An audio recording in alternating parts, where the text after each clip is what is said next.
Bonjour à tous. Alors que Dieu vous bénisse abondamment. N'ayez pas peur. Nous sommes l'Église de la Compassion Ville, mais nous ouvrons aussi à vous. Shalom, ça veut dire que la paix soit sur vous. C'est un peu la digression. Et que Dieu vous bénisse. C'est tout simplement parce que Dieu est bon et Dieu aujourd'hui veut vous parler au travers d'une famille, la famille Malundama. Donc vous aurez vraiment le temps de les connaître et nous aurons le temps de les présenter aussi. Nous sommes vraiment dans la joie en tout cas de pouvoir ouvrir l'Église. Parce que nous insistons aujourd'hui, nous voulons que peut-être quelqu'un qui n'est jamais allé à l'Église, qui n'a jamais écouté aucun live de l'Église puisse bénéficier de quelque chose que nous avons à partager. Parce que nous avons aussi beaucoup à partager. Et justement, notre Dieu est amour. Et ce que nous avons à partager, le plus, c'est l'amour. Et comment est-ce que l'amour se manifeste? C'est au travers d'une famille. Et tout vient d'une famille. Voilà, sachez que Dieu aussi, c'est une histoire de famille. Le Père, le Fils et le Saint-Esprit. Et par Jésus-Christ, nous aussi, nous avons été adoptés. Nous sommes des enfants adoptifs de Dieu. Alors, peut-être que pour vous, ça vous paraît bizarre, mais il y aura toute une autre façon d'expliquer. Ils vont parler aussi d'eux-mêmes. Et vous allez voir que être chrétien, connaître Jésus, c'est vraiment bon. C'est vraiment bon. Donc, nous remettons tous ces instants-là et nous prions vraiment que vous puissiez passer un merveilleux moment. Et je crois que à la fin de ce moment, nous nous souviendrons de ce que nous avons pu partager parce que nous tous, nous aurons été édifiés.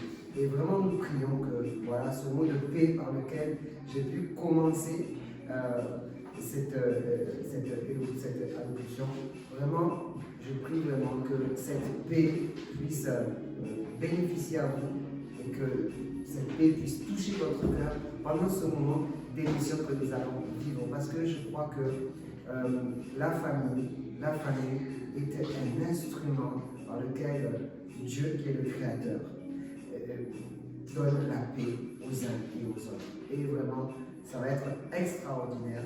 Alors, voilà, je vous laisse dans de bonnes compagnies, dans de bonnes mains.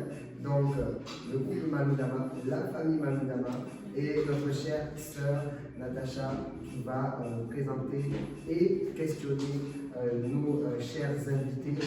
Et ce sont des amis, sachez que ce sont des amis, sachez que nous les aimons beaucoup, que nous les apprécions beaucoup. Ils ont beaucoup de qualités, mais je vous laisse découvrir. Trop parler de moi, vous m'avez trop vu, on se revoit. Bon, à la fin de ce moment, on se revoit surtout demain. Voilà, pour le culte. En tout cas, que Dieu vous bénisse abondamment.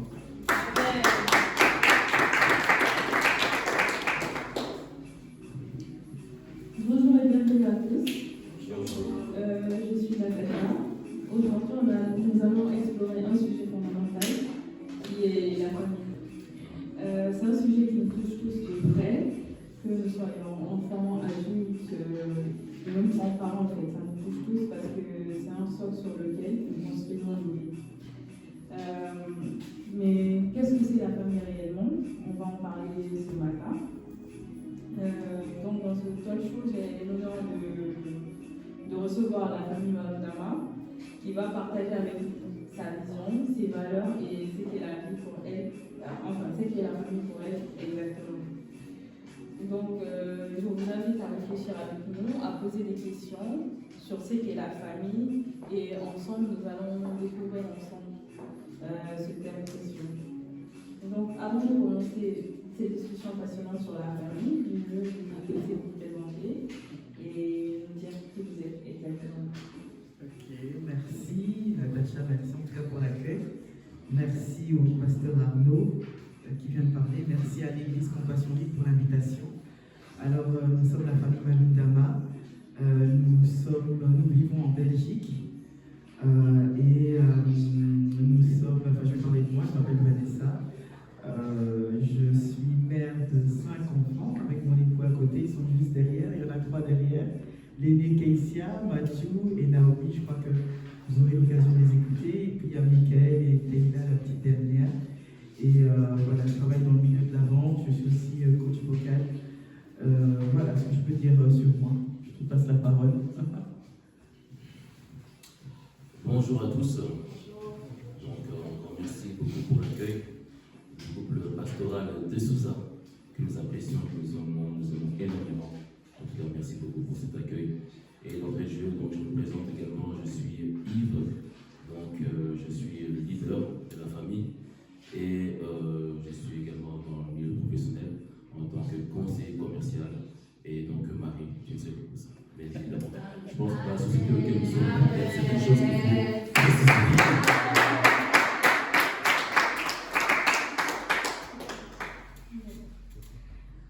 Donc avant de rentrer dans les détails de la vie familiale, je m'en vais vous poser la question sur comment vous pouvez définir la famille.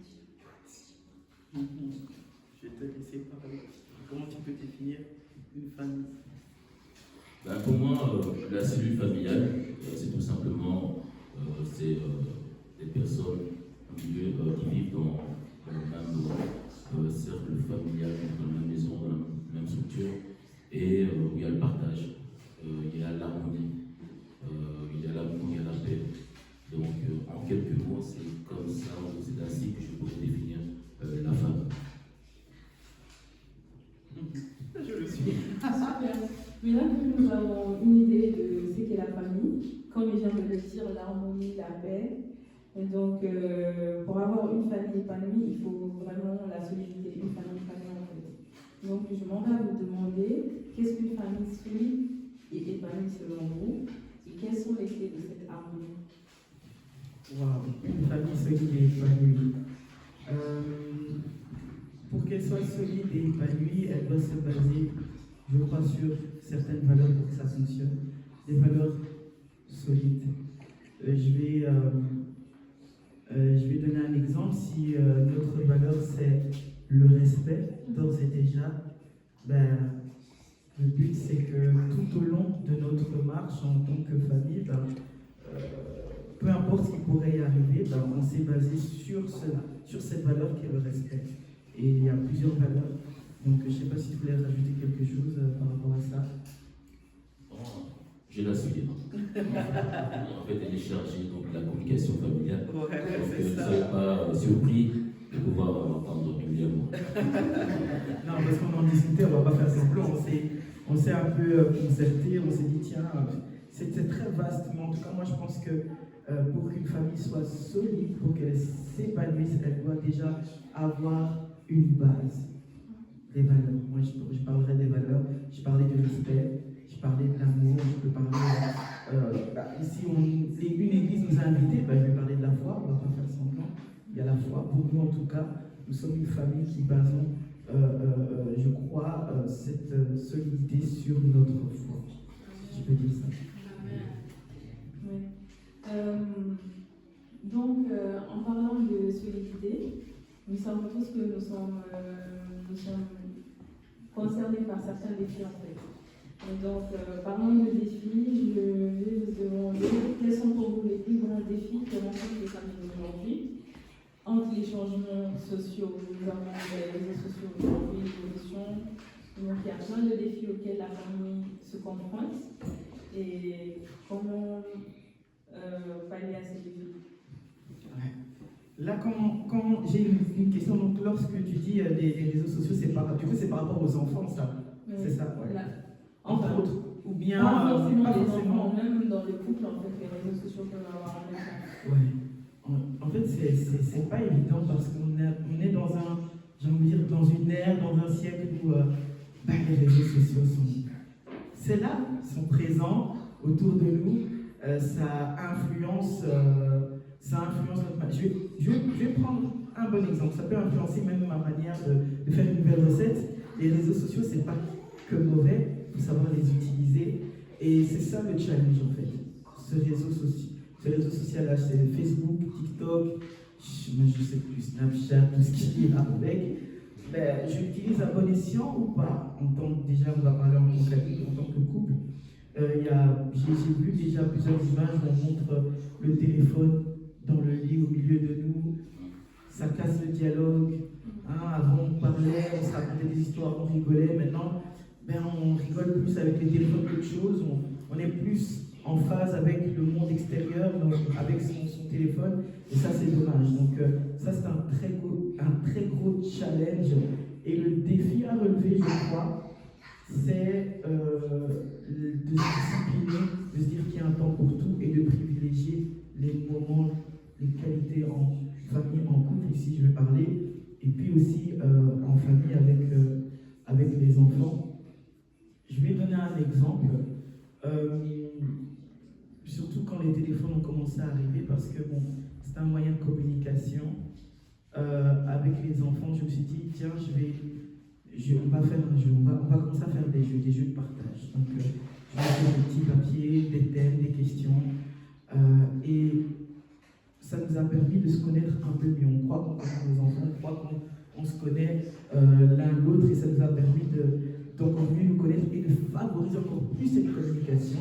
Et ainsi, on se dirige, on se dirige un peu moins vers les choses externes, mais on a envie d'enrichir encore plus ce qu'on vient de trouver là dans cette communication qu'on a pu avoir. Alors il y a ça, il peut y avoir des jeux de société, ça fait un peu ringard quand j'en parle, mais ça existe, c'est là. Donc voilà, ça ce sont vraiment des challenges à relever par rapport à l'influence qu'ont les réseaux sociaux sur nous. Je ne sais pas si tu peux dire quelque chose aussi. Effectivement, je la rejoins totalement. En fait, on ne dira jamais assez. Le problème, ce n'est pas les réseaux sociaux en soi, mais qu'est-ce qu'on en fait? C'est comme l'exemple que nous pouvons donner, un couteau de cuisine. N'est-ce pas que c'est un outil que nous utilisons au quotidien et ça nous aide énormément. Mais vous savez tout, bien qu'un couteau de cuisine, ça peut faire aussi des dégâts, n'est-ce pas? Donc, le plus important ici à savoir, c'est qu'est-ce qu'on en fait de cet outil.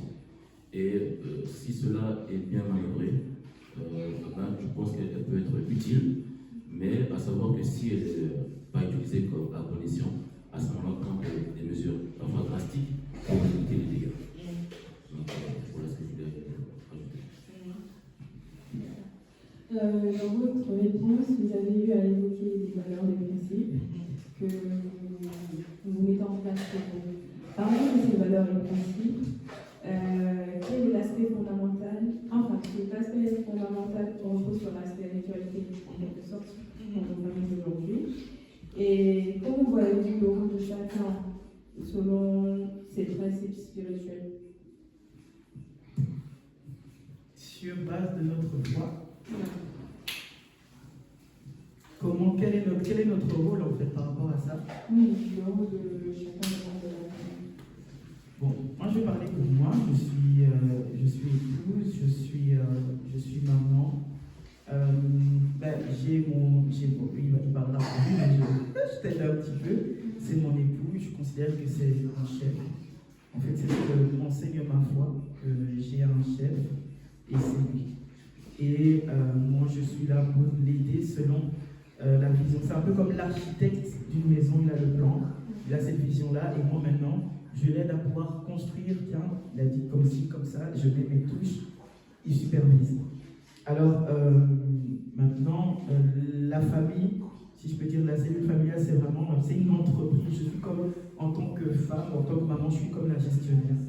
Donc, je veille à ce qu'il m'aura, puisqu'on se sera mis en accord, disons, ce qu'il m'aura donné comme vision, quelque part, de comment on aimerait que fonctionne notre famille. Je veillerai à ce que nos enfants puissent marcher selon ce qu'on a comme vision. Alors notre vision, encore une fois, on va y revenir, mais un peu plus en profondeur par la suite, mais c'est notre foi.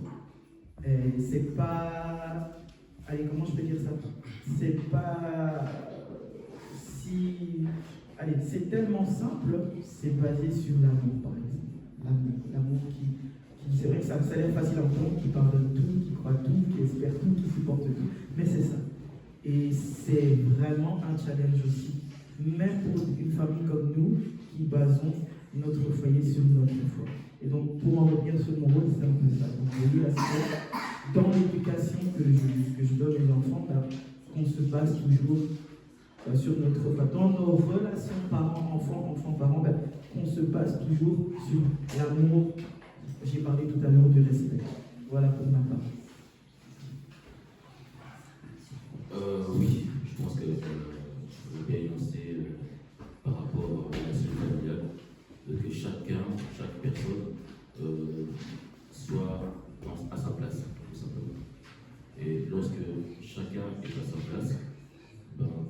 cela permet que la cellule familiale puisse trouver un équilibre. Donc, ce choix-là, tout simplement. D'accord. Mais comment pensez-vous que les enfants puissent participer à ce équilibre familial?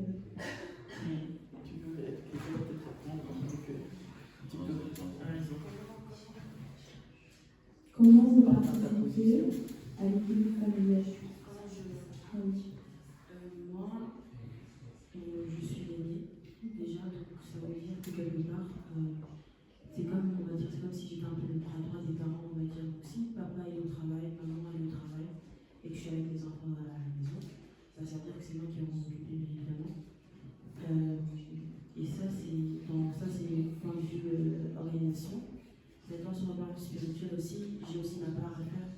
Donc, le soir, par exemple, on va dire, des fois, quand il y a des moments où je peux, moi, tranquillement, me lever et puis me dire, vas-y, je vais prier avec les petits, je vais prier pour les petits. Si je sais qu'elle à l'école c'est difficile, je vais prier pour elle. Donc, c'est comme ça que chacun, ouais, comment dire, je sais pas, c'est comme ça que chacun participe dans la famille.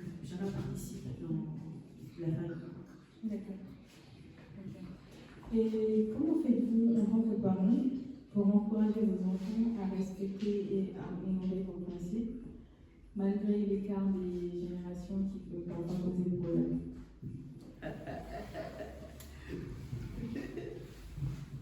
Question pertinente. Écoutez, pour ma part, lorsqu'on parle d'écart générationnel, je pense que Dieu a bien fait les choses. Je dis par là que le tout, c'est qu'il puisse avoir la communication. Parce que tout se joue là. Lorsque le parent prend le temps de pouvoir parler, communiquer avec les enfants, cela permet une certaine ouverture. Et lorsque nous créons cela, nous pouvons très vite déceler si, par exemple, il y a un souci, s'il y a un problème majeur, ou mineur, peu importe. Mais le fait que nous sommes présents, le fait que nous partageons, le fait que nous avons le temps de communiquer avec eux, dès lors qu'il y a un souci ou un problème mineur, majeur, on peut très vite intervenir.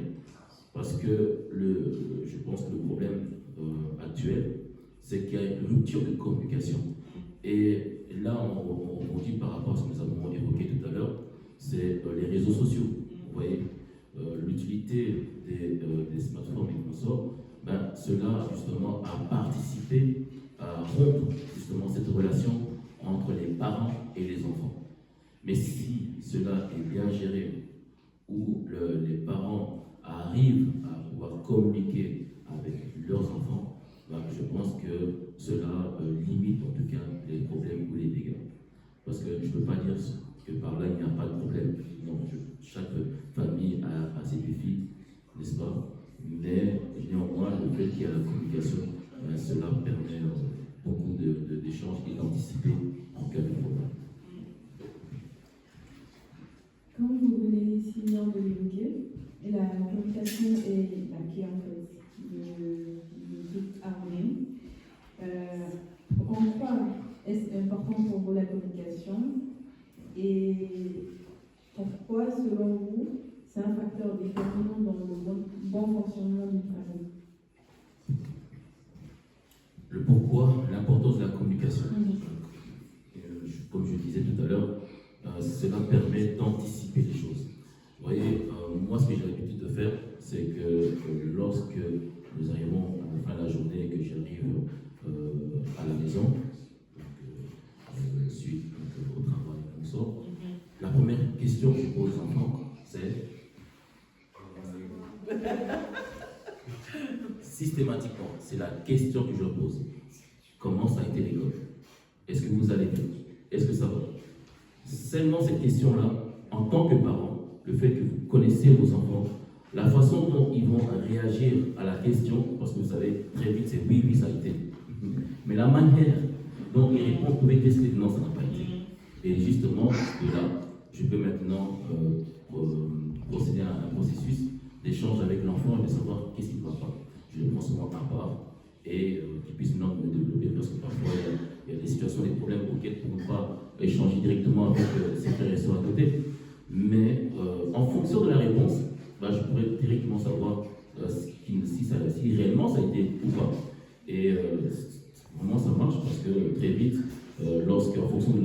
corriger, parce que très souvent ça va bien, très souvent. Mais je vois bien que la réponse, c'est pas convaincant. Alors je prends à côté, qu'est-ce qui ne va pas? Et il m'explique. Et de là, on prend des mesures, on réagit. Et du coup, j'ose croire que l'enfant, à partir de là, se sent soutenu, ils se sont écoutés. Et cela, bien évidemment, améliore la communication familiale. Je voulais rajouter un truc, c'est que, pour prolonger ce qu'il a dit, ce que j'ai remarqué par exemple chez nous, c'est que du coup, d'eux-mêmes viennent vers nous dire quand ça va ou quand ça va pas. Des fois, c'est des choses, tu te dis, mais, enfin, je suis honnête, je dis, mais pourquoi il me dit ça? Ben, oui, mais ça prouve qu'il y a une certaine confiance qui s'est installée, le dialogue a été établi, la communication est tellement présente que ben, je lui dis les choses, quoi. Hein, que ce soit par exemple, même si, surtout la plus grande, elle est à l'école, elle va demander, ah, j'ai mal à la dent, oui, mais bon, tu vois. Ça a l'air simple, mais ça va de ça ou à, écoute, je viens d'avoir un souci à l'école, il y a eu ça. Et c'est vrai qu'on demande tout le temps, mais c'est au point où d'eux-mêmes viennent nous dire quand ça va et quand ça va pas. Donc ça pour moi, c'est quand même, je le souhaite à toutes les familles en tout cas. Parfois, malgré une bonne communication, il y a des conflits qui peuvent intervenir. Comment éviter les désaccords et comment faire en sorte que cela ne devienne pas trop long? Vis-à-vis de qui? Parents, enfants. Les deux. Enfin, parce que parfois, quand il n'y a pas une bonne communication, les enfants peuvent avoir tendance à avoir une mauvaise réaction vis-à-vis des parents qui peuvent laisser des blessures, tout comme les parents envers les enfants aussi qui peuvent laisser forcément des blessures. Ouais. Ça, et ça arrive toujours et ça arrive souvent d'ailleurs. Et je pense que ce genre de choses nous aide à grandir et à mûrir d'ailleurs. Quelque part les conflits, si j'ai envie de dire. Le problème, c'est pas le conflit, le problème, c'est la gestion d'un conflit.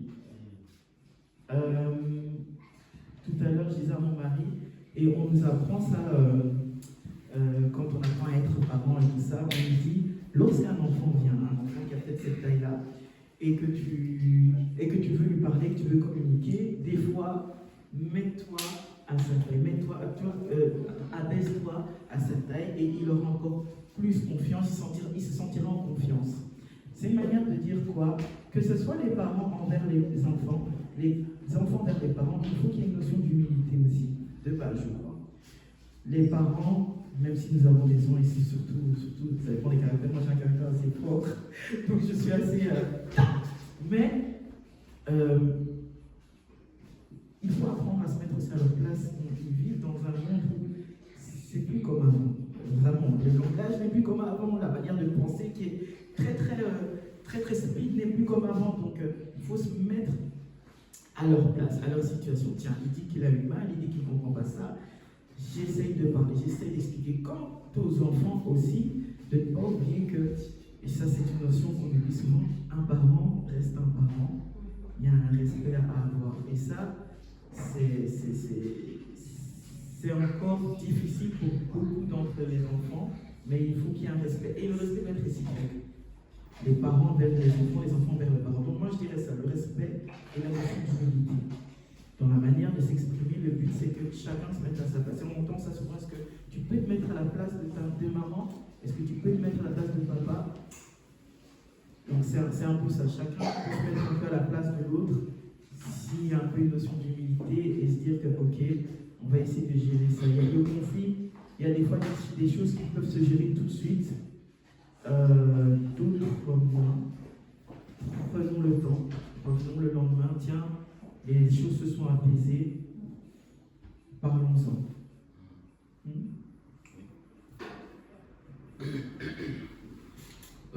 Ce que je voulais aussi ajouter, c'est que, en fait, dans l'ère actuelle, et je crois pour les ères futures, c'est que le danger, c'est que lorsqu'il y a un souci, vous êtes exposé beaucoup plus facilement via justement les réseaux sociaux. D'où la complexité du problème.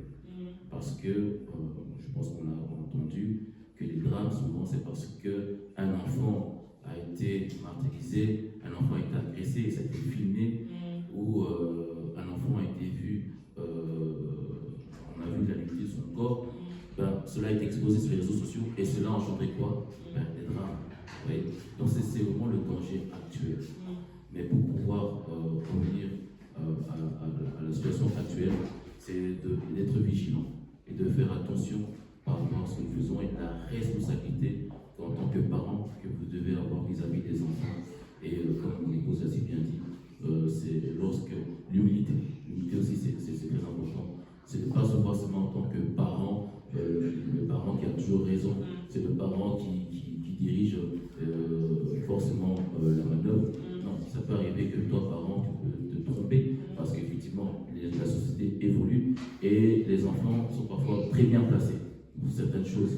Et peut-être en écoutant l'enfant, tu peux aussi comprendre, ah, je pense qu'au lieu d'agir ainsi, non, agis plutôt de l'autre côté parce qu'en fait, on n'est parfois dépassé par certaines circonstances.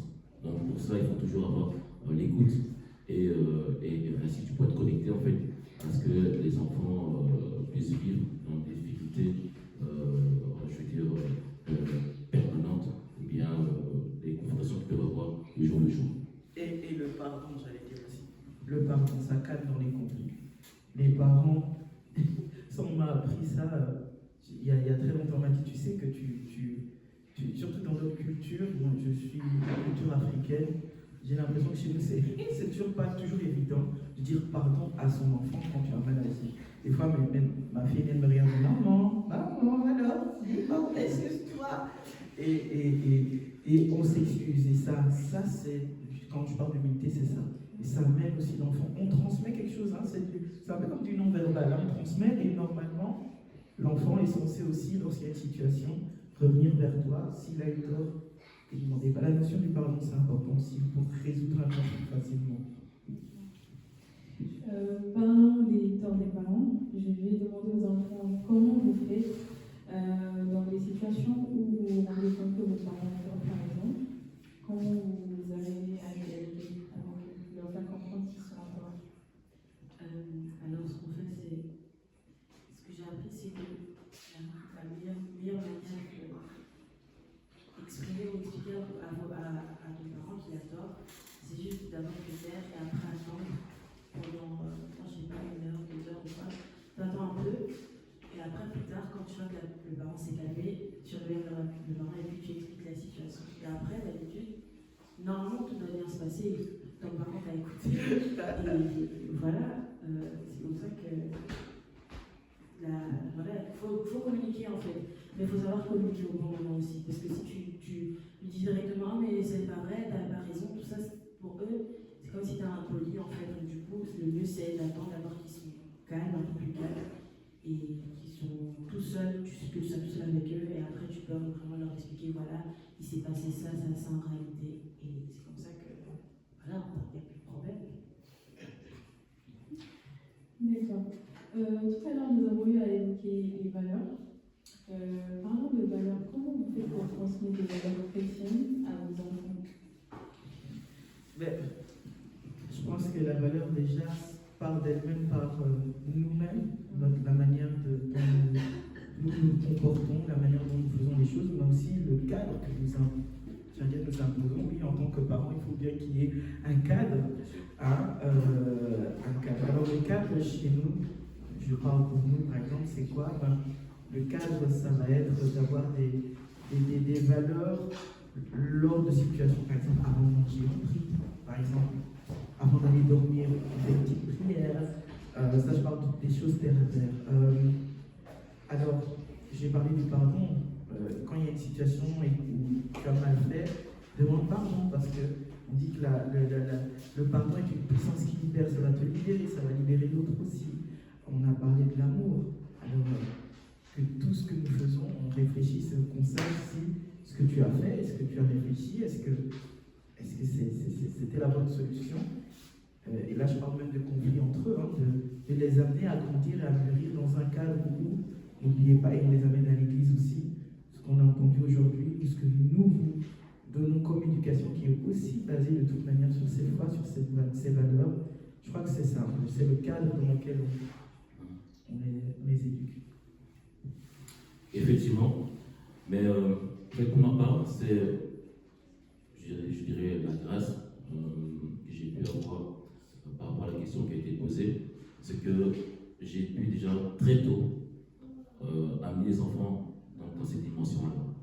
Les apprendre, je pense qu'ils se souviennent déjà tout petit, c'est de citer les versets. Les 10 commandements et consorts. Déjà très petits, ils étaient amenés à une certaine connaissance de la parole. Mais maintenant, l'objectif, c'était de quoi? C'était pas d'imposer, mais ayant déjà cette base, c'est que de le faire comprendre que cette base va vous aider et de vous faire comprendre par rapport à la vie de tous les jours, qu'est-ce que ça peut vous amener. Vous voyez?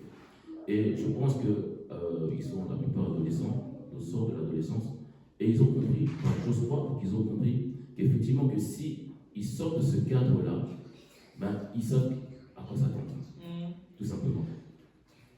Ils vont peut-être eux-mêmes le témoigner, mais le plus important ici, c'est que par la grâce de Dieu, c'est qu'ils ont réellement compris. J'ose croire, en tout cas pour ma part, que le cadre auquel ils ont été éduqués, amenés, les protège.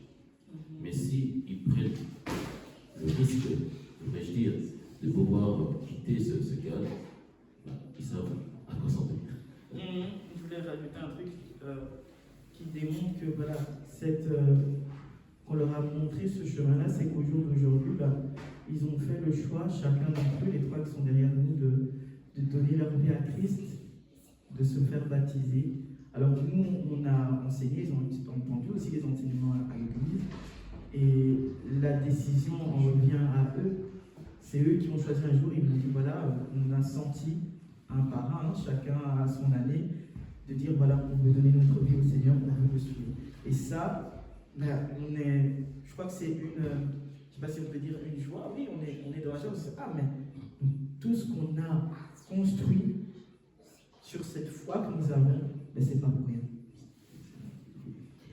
Malgré tous ces enseignements, tous les cas dans lesquels vous avez mis vos enfants, toutes les conditions, comment vous assurez qu'en fait qu'ils respectent cela et qu'ils le vivent dans leur vie quotidienne?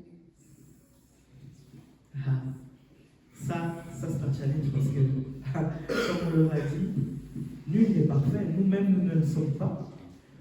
Mais en tant que parents, je crois que notre devoir, c'est de répéter tous les jours, de parler chaque jour, de parler, de répéter, de conscientiser, de leur dire que, tu sais, au jour d'aujourd'hui, tu as choisi cette voie, tu es aussi responsable du choix que tu as fait.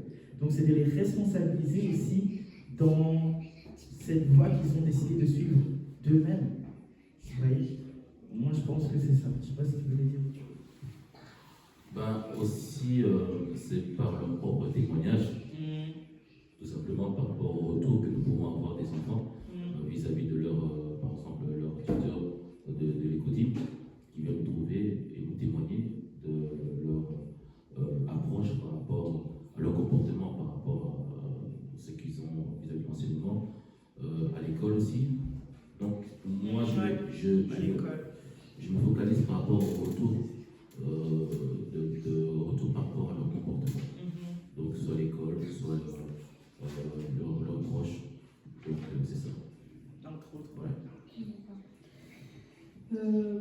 Pensez-vous que votre foi a un impact direct sur les valeurs que vous transmettez à vos enfants? Bien sûr, bien sûr. On ne dira jamais assez, nous sommes les premiers exemples. Donc c'est à travers notre exemple, la façon dont nous nous comportons, cela peut avoir un impact dans leur choix, dans leur vie, proprement dit. Je pense qu'on a fait un peu le tour de ce que représente en gros la famille. On va essayer de prendre les questions de l'Assemblée et on va essayer de les répondre ensemble. Ok.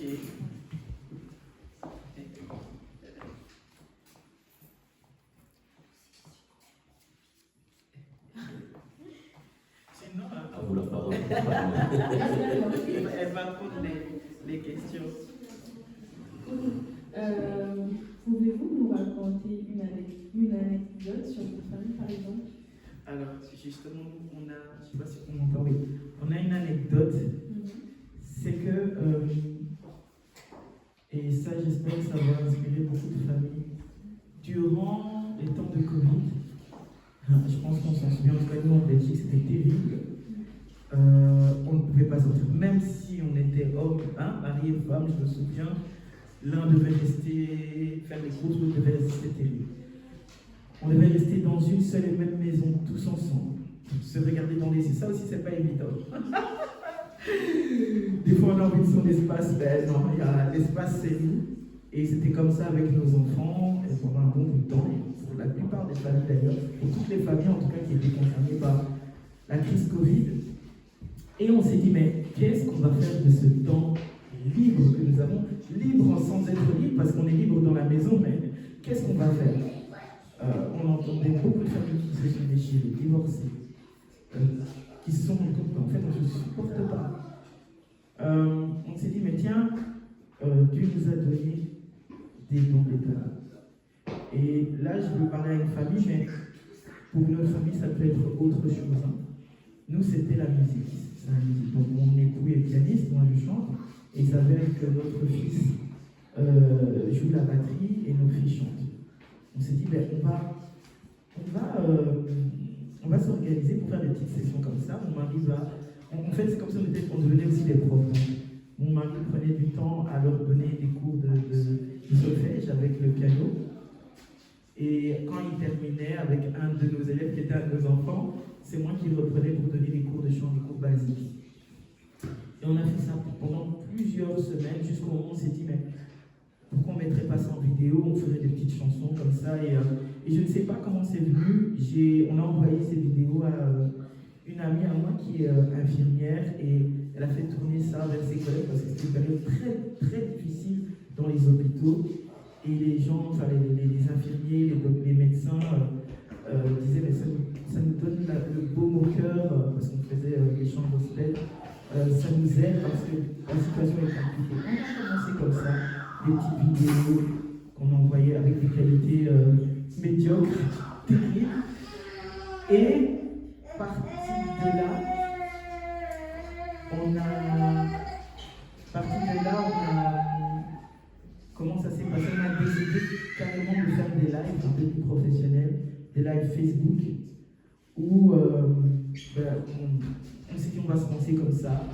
On commence à faire des lives d'1 heure en chantant des chants gospel, chacun avec son talent, chacun qui intervient, chacune qui intervient, et on le fait depuis maintenant, ça fait depuis 2021, on a organisé en ce moment des concerts, on a été invité un peu partout, et ça part d'une crise. Donc le problème, comme je l'ai dit, c'est pas le conflit le problème c'est la gestion du conflit. Le problème c'est de trouver une solution. Et voilà, on aimerait vraiment donner cet espoir à une famille aussi, qu'elle puisse trouver de par cette crise, peut-être aujourd'hui c'est pas la crise Covid, mais c'est une autre crise, de trouver une solution. Quel serait le point en commun? On a déjà un point en commun, c'est qu'on est parents, enfants, ça fait déjà beaucoup en commun. Qu'est-ce qu'on pourrait faire d'autre de ce que nous sommes déjà? Voilà. D'accord. Pendant votre présentation, vous avez fait savoir que vous travaillez les deux. Comment vous arrivez à avoir ces temps de partage ensemble, en fait, même si on fait le temps chargé? Tout part de la gestion du temps, tout simplement. Et là, par là, entre parenthèses, c'est aussi un moment de pouvoir rompre le temps avec les réseaux sociaux, les tablettes et consorts. Peut-être privilégier plus de temps avec les enfants. On parle, on partage et on prie. On commence la journée par la prière. On commence par là. Et je voudrais aussi témoigner, parce qu'il y a plusieurs réalités, qu'au travers du temps de partage le matin, et ce n'est pas seulement nous, c'est les enfants qui interviennent aussi et qui parlent la parole de Dieu et qui témoignent aussi de leur vécu. Oui. Donc, comme je disais, le but ici, c'est que chacun de nous puisse avoir un témoignage, un vécu avec Dieu. Je pense tout par là. Et à ce moment-là, chacun de nous, à son rythme, à sa façon, Mais ici, c'est vraiment prendre du temps de parler, de partager avec les enfants, parents, enfants. Et parfois, on serait bien étonné, mais il y a beaucoup de choses à se dire. Parfois, à rigoler, parce qu'il raconte certaines choses. Aussi raconte certaines choses. Parfois, je fais aussi des blagues. Donc, par rapport au film, notamment. Voilà. On peut raconter.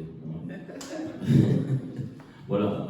C'est des moments, je pense, très importants où on vient un jour avec une surprise, chacun a son cadeau. Par rapport aux anniversaires, non, à l'occasion de rien, on fait un cadeau. À l'occasion de rien, on sait de créer certaines choses. Et voilà, tout ça peut créer une certaine harmonie au sein de la famille. Mais si on perd ce temps de valeur, je dirais, très important, ben, cela crée un déséquilibre non formel, mais elle est là. Et parfois, quand on se rend compte, parfois trop tard. Oui. Donc le tout, c'est vraiment de gérer au quotidien, je précise, au quotidien, la gestion du temps. Parce que ça se travaille. C'est pas quelque chose qui est acquis. C'est pas quelque chose qui est acquis, loin de là. Mais c'est quelque chose qui se travaille tous les jours. Bien sûr, on n'est pas parfait. Bien sûr qu'il y a certaines choses auxquelles on peut être failli. Mais c'est dans la gestion au quotidien. Donc voilà. La gestion au quotidien. Moi, ma peur, c'était parce qu'un jour, j'ai entendu une dame qui sert à l'église et qui disait que ses enfants, elle avait dit que ses fils lui ont dit que non, on ne veut plus te suivre parce que tout c'est l'église, on n'a plus envie de te suivre parce que tout tourne autour de ça. Et elle s'est rendue compte qu'elle devait absolument changer les choses et qu'elle devait donner priorité aux enfants. En fait, le premier ministère, c'est d'abord la maison. Et ça, mon époux me le dit tout le temps, parce que des fois j'ai des excès de zèle, il me dit, c'est d'abord moi et les enfants, toi, et puis le monde extérieur par la suite. Et ça m'a permis d'avoir un peu plus les pieds sur terre. Et c'est comme ça pour tous. Là, on parle de l'église, on peut parler de d'autres choses aussi. Mais c'est de se dire ça, tiens, mes enfants, mon époux hier, il nous a fait une blague effectivement. Il nous a dit, j'ai une surprise pour vous. Alors moi je dis, waouh, c'est pas tous les jours comme ça. Et on le regardait, qu'est-ce qu'il va t'apporter, qu'est-ce qu'il a amené. Mon fils pensait que c'était une PlayStation, je ne sais pas combien, c'était pas ça. Et qu'est-ce que c'était je vois qu'il a lu la télé, et c'était le film Gladiateur, le dernier qui est sorti là. Et j'aime beaucoup l'acteur principal. Et c'était un bon moment en fait. C'était des choses comme ça, des choses simples, mais qui sortent de l'ordinaire et qui nous permettent de, encore une fois, prendre du temps pour la famille. D'accord. Quels sont, selon vous, les principes clés à retenir pour bâtir une famille forte et aligner sur la volonté de Dieu? Quels sont pour vous pouvez nous citer 3 principes clés à retenir pour bâtir une famille forte et aligner sur la volonté de Dieu? 3 clés. Ouais, Dieu d'abord. Dieu d'abord. En fait, je rejoins ce que mon épouse disait tout à l'heure. C'est la famille. Elle avait commencé par la famille. Non, je pense par Dieu. Dieu, la famille et le reste. Et nous, c'est souvent l'Église. Pourquoi Dieu? Parce que c'est l'initiative de Dieu. Oui. Et tout commence par lui. Parce que si vous mettez lui en numéro 1, il peut déjà vous ouvrir les portes, il peut déjà vous orienter, et à partir de là, vous pouvez prendre une décision. Oui. Et ensuite, parce que la première souche qu'il a créée, c'est la famille, lorsqu'il a créé, n'est-ce pas, Adam et Ève. Donc, la famille est un élément très important. D'ailleurs, ce que nous voyons dans la société, c'est que si dans la cellule familiale, l'enfant a grandi dans des situations assez compliquées, ben, il est fort probable que cet enfant sorte délinquant et qu'on sorte, n'est-ce pas? Mais par contre, s'il a vécu dans un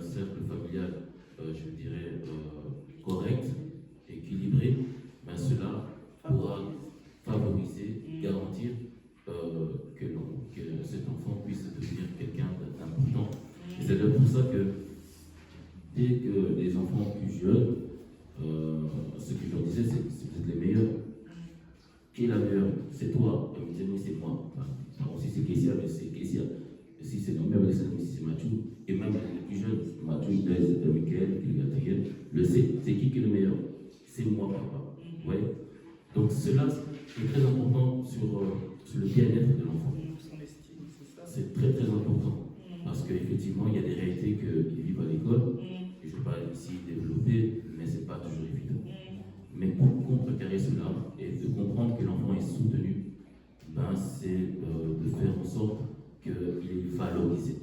Et la valeur, je pense, de la personnalité est très importante. Parce que si vous manquez cela, vous manquez d'assurance, et il y a certaines choses auxquelles vous manquez, au pire, vous puissiez vous retrouver dans une situation très difficile. Oui. Donc, je pense que le plus important ici, c'est de valoriser donc, chaque enfant, que tu es une personne exceptionnelle. Déjà, pourquoi? Parce que tu as été créé à l'image de Dieu. Oui. Tu as été créé à l'image de Dieu, à sa ressemblance, je précise. Donc, tu n'es pas n'importe qui. Donc, cela permet, peu importe ton origine, peu importe la couleur de ta peau, peu importe, tu as été créé à l'image de Dieu. Et cela doit être très important, cela doit être intimé dans ta conscience. Donc je ne sais pas si mon épouse pourrait ajouter les autres clés, mais d'entrée de jeu, c'est ce que je vous dis. Oui, l'amour, de toute façon, l'amour, tout ce qu'il vient de dire découle de cela. Je peux, comment dire, sermonner les enfants de manière très stricte, très dure, mais ils doivent sentir. Et des fois, je reviens vers eux et je dis, tiens, est-ce que quand je suis venu vers toi en te disant, est-ce que tu as senti que c'était pas méchanté ou est-ce que tu as trouvé que c'était juste? Et ça me rassure quand il dit non, c'était juste, je comprends. Donc, c'est-à-dire que ce que j'ai fait est basé sur comment je peux dire ça? Sur l'amour, la bienveillance. Okay? Donc, je crois que ça, c'est une clé importante pour un foyer qui s'épanouit. Voilà. On a beaucoup évoqué les relations parents-enfants, les relations de sang. Pensez-vous que la famille c'est seulement un lien de sang ou ça va au-delà de ça? On peut considérer quelqu'un qui n'est pas du même sang que une famille? Bien évidemment. Allez, je crois que c'est depuis toujours. Ça peut être tellement vaste. Je peux considérer quelqu'un comme mon frère ou ma soeur par une situation que nous avons vécue. Des fois, malheureusement, on en parle justement, comme il y a des familles qui se sont disloquées, j'ai trouvé l'épanouissement avec d'autres personnes, je me suis créé un nouveau foyer.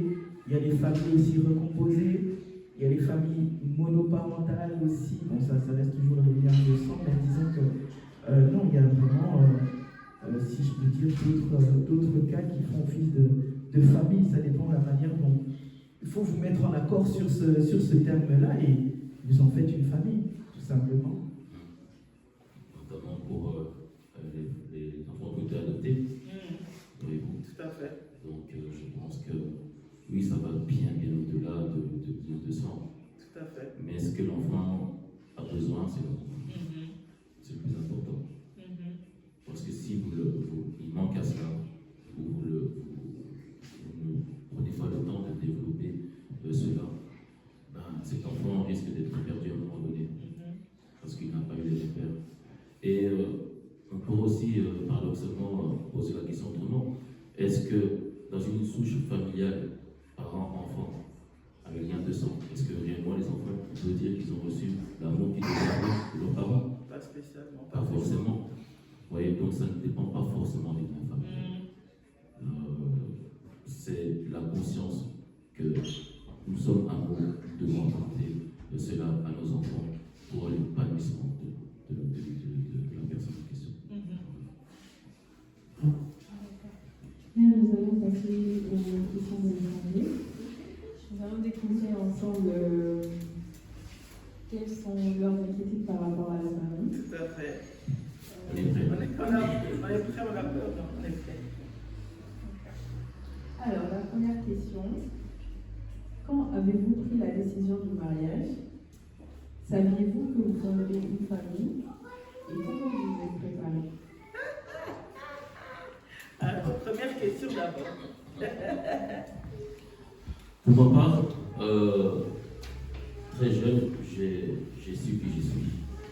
J'ai su qui j'étais parce que je savais que j'avais une mission et notamment c'est de pouvoir choisir la bonne personne. J'ai toujours su que cela était déterminant et important. Et la personne que je devais choisir devait connaître déjà le Seigneur. Et non seulement connaître le Seigneur, parce que connaître le Seigneur c'est une chose, mais réellement de l'aimer, parce que comme j'étais moi-même très actif, parce que je suis musicien de base, et donc est-ce qu'elle pourra m'accompagner dans le ministère? Est-ce qu'elle pourra me suivre dans ce que je fais? Voyez-vous? Donc, je devais voir certains paramètres dans la femme qui j'aimerais comme épouse.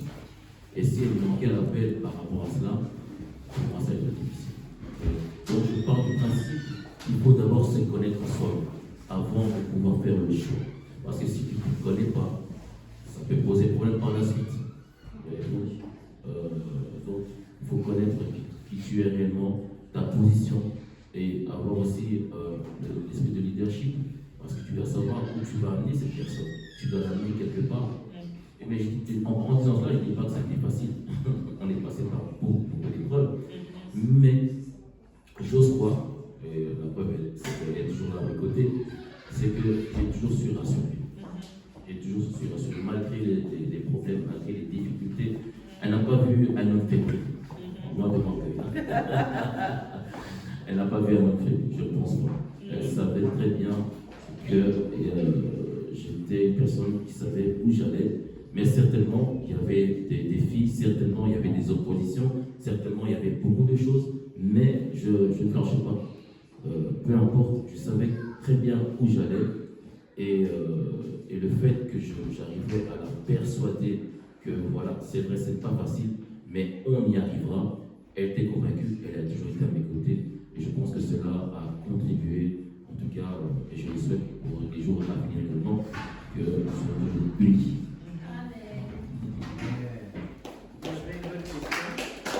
Il y avait une autre question. Non, oui, toujours dans la même question. Deux, troisième question.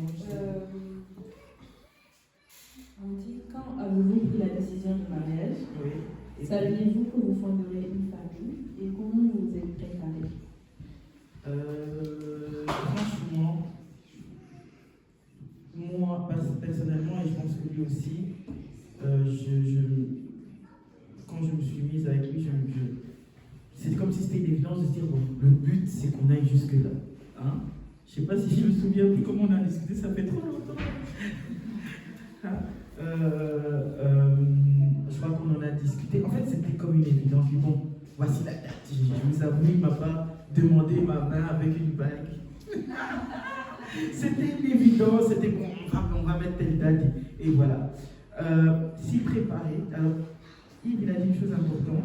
Moi, je vais parler de mon histoire à moi en deux mots, de dire la préparation. Je suis content qu'on arrive aussi dans ces temps où je trouve que les jeunes filles ont quand même matière à réviser sur les conférences, les ateliers qu'il y a. Et j'espère aussi que les jeunes hommes auront aussi cela, parce que c'est pour les femmes et les hommes. Mais moi, je suis tombé comme un cheveu dans la soupe, honnêtement. Moi, je ne m'y suis pas préparé du tout.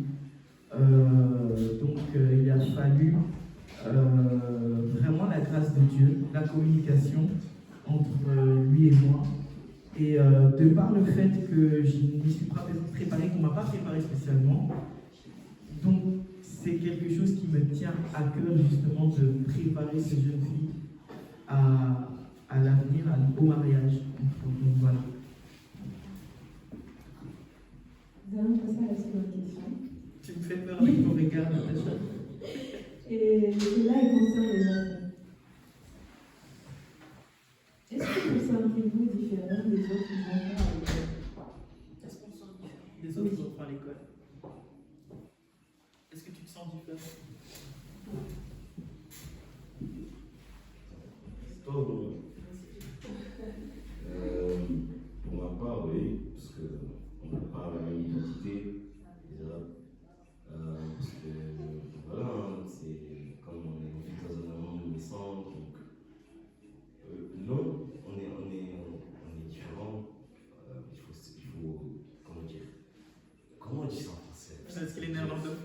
anglais, Keisha?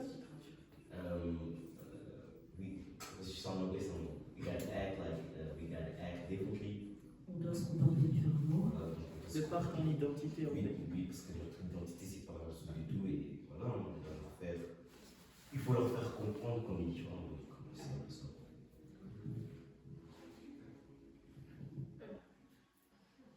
Oui, je me sens un peu différente des autres par rapport à ma croyance, parce que genre, je sais que, par exemple, ils ne croient pas en Jésus, genre, c'est plus Marie, etc. Donc, j'essaye genre, de vraiment parler de Jésus, genre, de comprendre que, des fois, je demande des questions, genre, oui, genre, tu crois qui a fait la terre, qui a créé l'humain? Après, elle me dit oui, c'est les singes, etc. Je dis non. Vraiment, j'essaie vraiment d'expliquer correctement, mais voilà. Mais honnêtement, oui, je me sens vraiment différente. Moi aussi, on ressent surtout par rapport aux valeurs et à la manière de comportement de classe. Souvent, tout le monde, ils ont l'habitude de faire une chose. Par exemple, on dira, vas-y, on va sécher le cours. Et après, tout le monde sèche le cours et toi, tu es la seule qui est là en classe. Et puis le prof, il rentre et il voit que toi, tu es la seule. À ce moment-là aussi, tu te rends compte que tu es différent. Aussi, avec la manière dont les gens te parlent et te disent, ah oui, mais toi, souvent, tu sèches pas les cours, tu es toujours à l'école. On va te dire, ouais, t'es le chouchou de la prof, tout ça. Alors c'est pas vrai, c'est juste que t'as des valeurs différentes et bien évidemment, mais on est différent des autres élèves, des autres personnes à l'école, quoi.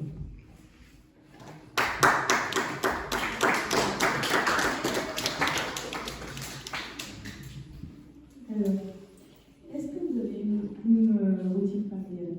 Une Routine familiale. La routine en semaine, en règle générale, le matin à 5 heures, on a prière familiale. Comment ça se passe? Yves nous donne à chacun le programme. Le programme, c'est comment? C'est par exemple lundi, c'est maman qui dirige la prière. Mardi, c'est un des enfants. Mercredi, donc c'est vraiment à tour de rôle. Après ça, je crois que voilà, il se prépare pour aller à l'école. On va à l'école, on va au travail, on revient et en règle générale, c'est quoi? C'est les devoirs, on mange, on discute. Discuter, c'est vraiment à tout moment, hein, on discute le soir. J'essaye de faire un peu des efforts. Aussi avec la plus grande, je lui dis qu'on monte, on discute, c'est là qu'elle me raconte beaucoup de choses aussi. Dernièrement avec le plus jeune aussi, donc on essaie, c'est vrai que de communiquer à tout moment. Donc c'est un peu ça notre routine. J'ajoute aussi, c'est l'accompagnement extrascolaire. Parce que c'est très important quand même. Chaque enfant a souvent des activités. On a un athlète, dont je ne sais même pas le nom. On a un footballeur, on avait aussi un basketteur, et tout ça est possible. Et c'est pas toujours évident, faut dire, mais voilà, on répond aussi à nos engagements, à nos responsabilités en qualité de père. Et cela aussi c'est important. On fait ce sacrifice-là parce que voilà, vous savez qu'on fait le travail, on est un peu fatigué. Mais non, on les accompagne aussi dans leurs activités. Oui, c'est pas mal de sacrifices. Hein. Mais en soi, je le prends positivement parce que c'est quelque chose qui m'aide aussi à m'aider à voir comment ils s'épanouissent. Vous voyez? Donc c'est aussi un accompagnement. Et voilà, comme moi-même aussi j'étais dans le sport plus jeune. Hein. Donc si je peux donner un peu de conseils, non, c'est pas. Voilà, on n'hésite pas. Mais le plus important, c'est que je leur dis, c'est de vous amuser. Bien sûr, c'est le meilleur, mais au-delà de tout cela, c'est vraiment amusez-vous. Le sport est d'abord fait pour cela, pour changer un peu d'autres choses. Et voilà. Donc ça, c'est aussi une routine. Voilà, moi, on n'a pas su le préciser parce que c'est souvent moi qui fait nécessaire, mais elle aime faire autre chose. Hein. Voilà. Vous avez souvent évoqué la grâce de Dieu. Comment fait-elle partie de vos quotidiens? La grâce de Dieu, comment elle fait partie de notre quotidien? Ça, c'est quand même vaste. Hein? La grâce de Dieu, elle commence déjà par se rendre compte qu'on se lève et qu'on est vivant là. Hein? C'est vraiment ça. j'ai réappris à, justement, je disais à maman Alphanie hier, à demain par la grâce de Dieu. Parce que c'est une grâce. Ça commence par le souffle de vie. Ça continue dans ce que le Seigneur fait de bon pour chaque détail. Je dirais, le fait de voir nos enfants s'épanouir, c'est une grâce, parce que c'est pas tout le monde qui va témoigner de cela. Le fait de se comprendre ensemble, c'est pas tout le monde qui peut le témoigner, c'est vraiment chaque détail, vraiment. Mais ça commence vraiment par se dire bonjour le matin et se dire ah, nous sommes en vie par la grâce. Je sais qu'il y a encore quelque chose à faire. Super. Tu veux rajouter? Oui, c'est tout ce qu'elle a dit là, c'est ça. C'est déjà se lever le matin et se dire bonjour. Avec chaque enfant, c'est très important. Parce que parfois, on manque souvent la peine par habitude. Hein. On pense que c'est un acquis. Or que loin de là, non, c'est une grâce. Parce que lorsque on a vécu certaines choses, on a pu, pour une raison ou pour une autre, mourir. Voilà, par accident et consort, c'est déjà arrivé, voyez-vous. Donc, on comprend par là que non, vivre, c'est pas question d'habitude, c'est une grâce. Et la grâce, par définition, c'est faveur imméritée. Donc, ça ne dépend pas de nous. Ça ne dépend pas de nous. Qui paye pour pouvoir respirer? Personne. Donc, ça s'entend que quelque part, ça vient de quelqu'un, ça vient de quelque part. Et c'est quelque part là, c'est Dieu lui-même. Et c'est une opportunité de lui dire tout simplement merci. Voilà, c'est pour ça que, entre autres, nous commençons notre journée par la prière pour dire merci Seigneur, parce que tu as permis que nous puissions nous lever. Et nous réalisons que ce n'est pas par notre volonté, mais c'est par ta grâce. Tout à fait. Parlant de vos parents, quel est votre plus grand défi en tant que parent, enfant de Dieu, employeur et serviteur de Dieu? Plus grand défi. En tant que parent, mais de voir nos enfants, j'allais dire réussir, c'est vrai, mais de s'épanouir dans cette réussite, parce que réussir, c'est vaste. Hein. Pour nous, souvent, on catalogue les parents en disant ils veulent nous voir médecin, ils veulent nous voir. Et souvent, ça peut être vrai. Mais je crois que la plus grande réussite, c'est de voir que les projets que Dieu a pour eux se réalisent dans leur vie. Qu'ils soient au courant de ce que c'est, parce que c'est ça qu'on leur dit souvent, nous. Quel est ton projet? Pour que tu t'émanues, tu dois savoir quel est le projet que Dieu a pour toi. C'est quoi la veille que Dieu a pour toi? Et quand on voit qu'il ou elle est au courant et que ces projets-là, ces promesses s'accomplissent dans leur vie, on voit le épanouissement et ça les épanouit aussi. Donc ça, c'est ça. Tu as dit en tant qu'enfant.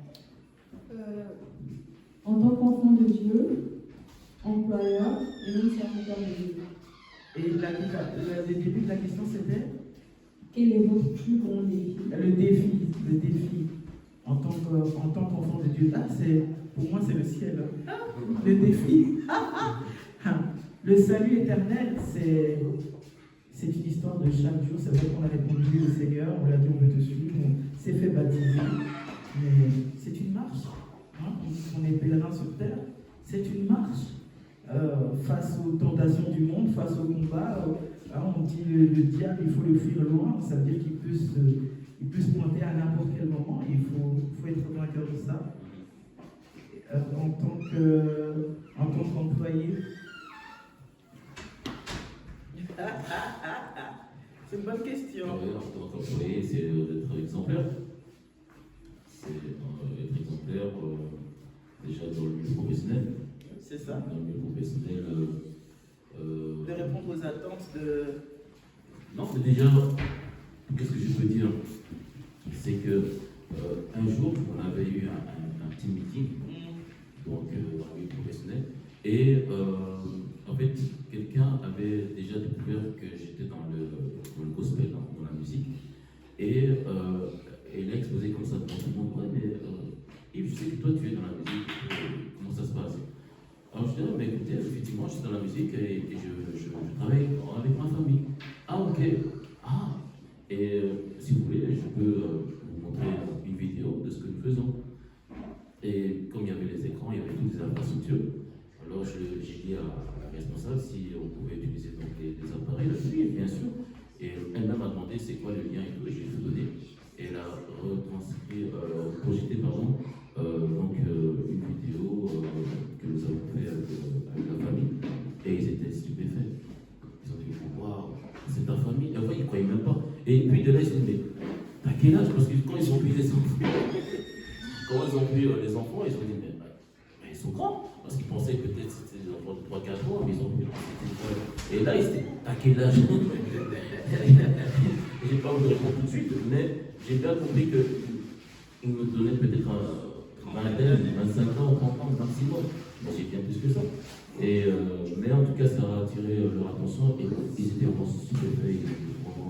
On est choqués positivement, bien sûr, de ce que tu fais, toi et ton épouse. Et même la personne va la chanter, et puis ils étaient dans les poches. C'était une opportunité pour moi justement de parler de quelles sont mes valeurs, parce que pendant le milieu professionnel, c'est pas toujours évident de ne pas parler aussi facilement, mais c'était pour moi une opportunité pour dire quelles sont mes valeurs personnelles. Et voilà, maintenant, bon, après on va laisser, au moins la communication a été donnée, Tout à fait. du moins l'information. Comment faites-vous pour vous occuper de chaque enfant personnellement? Quel challenge. Bon, vas-y. Non, vas-y, hein, t'es inspiré. Alors, comment on s'occupe des enfants personnellement? Ouais, je réalise que chaque enfant est différent, premièrement. Chaque enfant a son caractère, chaque enfant a son charisme, chaque enfant a sa manière de s'exprimer, de s'émanciper et qu'on sorte. Donc, à sa sensibilité, tout à fait. Donc, on doit tenir compte de ces aspects des choses. Mais moi, personnellement, c'est que lorsque j'ai une remarque à refaire, surtout négative, hein, c'est que, surtout pour l'aînée, je sais qu'elle n'aime pas que je fasse la remarque devant tout le monde. Alors, je dois tenir compte de cet aspect des choses, par respect, vous voyez. Et aussi, comme c'est l'aînée, elle doit aussi garder cette crédibilité-là. Donc, c'est important que je la prenne à part et dire, tu aurais pu faire autrement. Hein, tu aurais pu faire autrement. Et je pense que cela, c'est des éléments qu'il faut prendre en compte. Parce que souvent, les parents, on ramasse l'enfant devant tout le monde. Non, il faut parfois faire avec sagesse. Je pense que c'est très important de tenir compte de la position de l'enfant et aussi de sa sensibilité. Et parfois aussi, vice-versa. Parfois, les enfants, s'ils ont des remarques à nous faire, je leur dis, il y a une manière de le faire. Parce que nous sommes les parents. Mais nous aussi, j'essaie de travailler en tout cas dans ce processus. C'est que s'il y a une situation, je le prends aussi quelques minutes à part ou plus tard, je le prends à part pour dire écoute, tu aurais pu le faire aussi. Vous voyez. Et je pense que c'est les meilleurs moments pour que l'enfant réalise. Vous voyez. Parce que les incidents, il peut en avoir, comme il y a eu récemment, j'ai dû prendre l'enfant de côté et lui dire voilà, à cause de ce que tu as fait, tu as négligé certaines choses, et voilà ce que ça a donné, tu vois. Donc voilà pourquoi il ne faut pas donner l'importance à des matériels, notamment les smartphones, les écrans et consorts. Le plus important, c'est le cercle familial. Parce que imagine-toi qu'il y a un incident, qu'est-ce que tu vas dire? Tu vas pleurer, et après, on aura perdu quelqu'un. Et puis, cela va engendrer quoi? Ça va engendrer aussi la culpabilité. Vous voyez? Or que tu aurais pu considérer d'abord la personne, la famille, avant ces choses-là pour éviter qu'un drame arrive. Donc, voilà entre autres ce que je voulais rajouter. Et en fait, pour nous aussi, c'est un challenge parce qu'on est une famille nombreuse, on a 5 enfants. Et avec toutes les charges qu'on a, comme il a dit, c'est un challenge quand même de se dire je vais prendre du temps. Et souvent les enfants, ça dépend des caractères, il y en a qui sont plus demandeurs, d'autres sont beaucoup plus autonomes. Donc, mais c'est pas pour ça qu'il ne faut pas prendre ce temps-là, parce que je me suis rendu compte qu'en prenant ce temps-là, tu découvres. Je donne un exemple, j'étais avec l'avant-dernier, et je ne sais pas pourquoi on a parlé de ça. Il me dit, mais en fait, il me dit, non, mais Dieu, est-ce que vraiment il est le vrai Dieu? Est-ce qu'il est le vrai Dieu, Jésus? Vraiment, est-ce que j'étais choqué? Je dis, comment il peut me poser une question? On me regarde tout le temps, mais je dis, mais comment tu peux me poser une question? Il dit, non, parce que je lui ai fait telle prière, il n'a toujours pas exaucé ma prière. Et je lui ai expliqué, et je me rends compte, ah mais tiens, il a fallu qu'on ait ce one-to-one pour entendre ce qu'il m'a dit, et donc on essaye avec lui, ça va être faire du shopping, celle qui est derrière moi à la droite, elle aime beaucoup ça. L'autre, la plus grande par exemple, c'est vrai que on essaye de faire comprendre que voilà, c'est l'aînée, elle peut dormir plus tard, on peut rigoler, des fois on a des petits secrets, la nuit, si j'ai commandé un KFC, celle qui va avoir. Voilà, comme ça les autres sont au courant. Voilà, c'est ça, mais c'est des petits trucs qui font que, voilà, chacun a sa petite particularité. Maintenant, il est batteur, donc lorsqu'on voyage, en fait, il est toujours dans nos bagages, le petit là, parce qu'il est comme un package, donc c'est quelque chose de spécial. Donc c'est vraiment, voilà. Hein? Ah oui, et on lui dit que après papa, c'est toi l'homme de la maison, il faut que ça le valorise. Donc c'est un challenge, c'est pas facile, mais voilà, on se bat chaque jour. Parlons de challenge et comment vous vous battez chaque jour. Vous êtes tous les deux actifs professionnellement. Comment vous êtes organisés lorsque vous entrez en bas âge? Alors je me souviens, tout simplement, moi je travaillais déjà pas, parce que c'était compliqué. Donc j'ai mon aînée qui est là, elle avait quoi 3 à 4 ans, lorsque le deuxième est arrivé. La troisième, il n'y avait même pas un an d'écart. Personnellement, non. Donc c'est mon époux qui était vraiment, il était tout le temps, il était vraiment très très pris par le travail. Et donc ça permettait au moins que moi je sois présent pour les enfants. La crèche, je me souviens, le deuxième et le troisième n'ont pas connu ça. C'est moi qui étais vraiment avec eux à temps plein, quoi. Donc, voilà, ça a permis qu'ils soient avec moi, bien sûr. Quand le quatrième Michael est arrivé, j'ai fait le choix de prendre un mi-temps, justement pour ça, parce que j'ai l'impression que ça c'est pour moi, je ne dis pas que je vais faire, voilà, ça c'est ma décision. Au moins j'ai l'impression d'avoir un peu plus la main mise sur ce qui se passe chez moi, quoi. Ça c'est moi. Voilà. Quel conseil donneriez-vous à une personne qui vient d'un contexte familial pas du tout structuré et qui souhaite fonder une famille solide dans le Seigneur? Quel conseil pourriez-vous donner à une personne qui vient d'un contexte familial pas du tout structuré et qui souhaite fonder une famille solide dans le Seigneur? Donc là, actuellement, il n'a pas encore d'enfant, nous sommes d'accord. Ok. Et il n'est pas encore marié, je présume. Mais On veut finir. ok.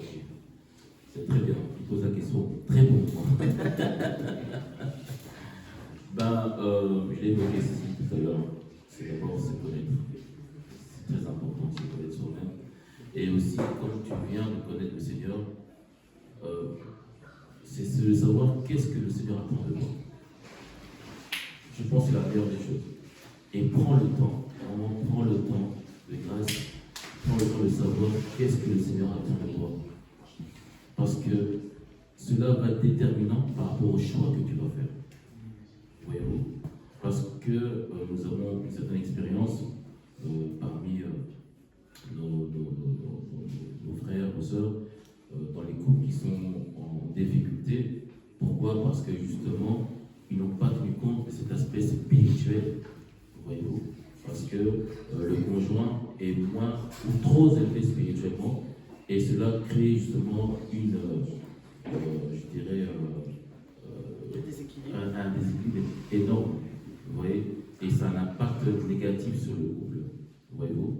Donc la question est très bien arrivée parce que tu n'as pas encore fait le choix de prendre la personne en question, mais c'est de découvrir qu'est-ce que le Seigneur attend de toi.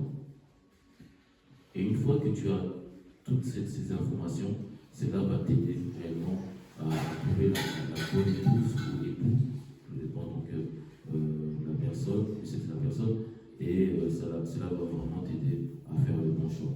Donc je le dis encore une fois, c'est vraiment prends le temps de savoir qu'est-ce que le Seigneur attend de toi. Et ça va, à partir de là, vraiment, ça va t'aider dans ta démarche qui sont épousée.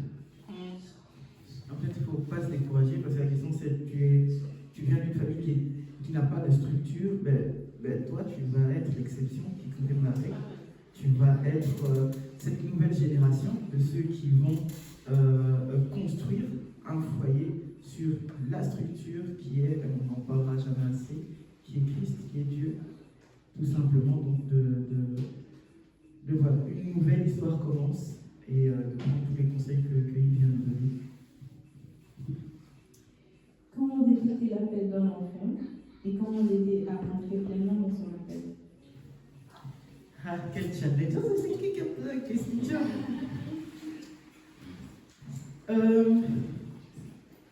Je ne vais pas aller très loin. On va prendre notre exemple à nous, sinon ce serait parler pour d'autres. Encore une fois, la grâce. On a eu la grâce que on a nos 3 enfants derrière nous. Déjà, lorsque Yves l'a dit, de prendre le temps de prier, même si tu n'as pas les enfants encore, tu peux prier, Seigneur, tu peux me montrer. On a des histoires, des fois, dans la Bible où il y a des histoires comme ça, une histoire que j'aime beaucoup, l'histoire de Jésus. On ne va pas aller très loin. Celui qui nous unit tous, où l'ange du Seigneur est venu lui dire, lui annoncer qu'elle allait être enceinte par la vertu du Saint-Esprit, mais lui dire aussi quelle serait la fête de ce Jésus, qui serait le sauveur de l'humanité. Et si c'est dans la Bible, et cela a été pour d'autres histoires aussi comme ça, mais en fait, ça nous arrive aussi à nous qui avons la foi. Il peut arriver ou comme ça, on reçoit des messages à travers, c'est vrai, ça peut être un rêve, à travers une personne qui reçoit ce message, qui dit voilà, moi j'ai reçu pour vous, votre enfant, il y a ce qui nous est arrivé. Tu prends ce message, mais il faut maintenant voir l'accomplissement aussi dedans. Mais je dirais dans un premier temps, prie pour cela. Prie que Dieu te parle pour cet enfant-là. Et si Dieu décide de le faire à travers une autre personne, donc un messager vient et te donne ce message, prie aussi par rapport à ça. Et on l'a vu s'accomplir pour en tout cas déjà, je vais parler déjà de la plus grande et du deuxième, on voit ces choses-là s'accomplir au fur et à mesure. Et ça nous met en confiance même pour les 2 autres qu'on a eu de prier et d'anticiper en fait. Faut pas, en fait, ça te permet aussi de... Parce que quand je dis que tu ne peux pas éduquer les enfants de la même manière, c'est pas ça. Mais par rapport à leur appel, parce que j'ai dit que l'éducation est basée sur la foi, sur l'amour, sur ces valeurs-là, mais par rapport à l'appel de chacun, il y a une discipline pour chacun. Vous savez, il y a une histoire où, je vais revenir encore sur cette histoire de la Bible, à Samson. Il y a un homme qui s'appelait Samson dans la Bible. Un messager est venu parler à sa maman et lui a dit lui, il ne faudra pas lui couper les cheveux. Mais est-ce que ça a été comme ça pour un autre enfant? Non.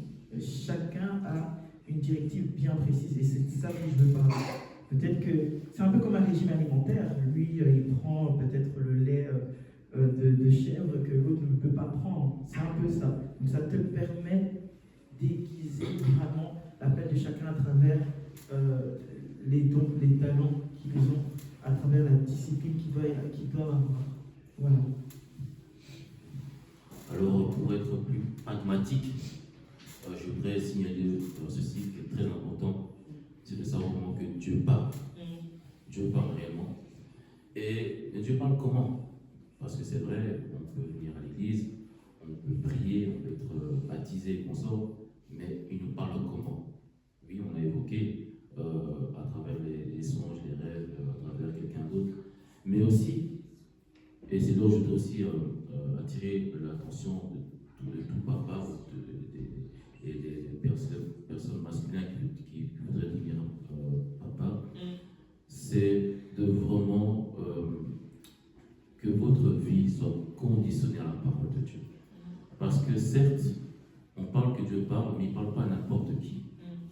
Vous comprenez? Si votre vie n'est pas conditionnée à la parole de Dieu, il est difficile, pour ne pas dire impossible, que Dieu puisse vous parler directement.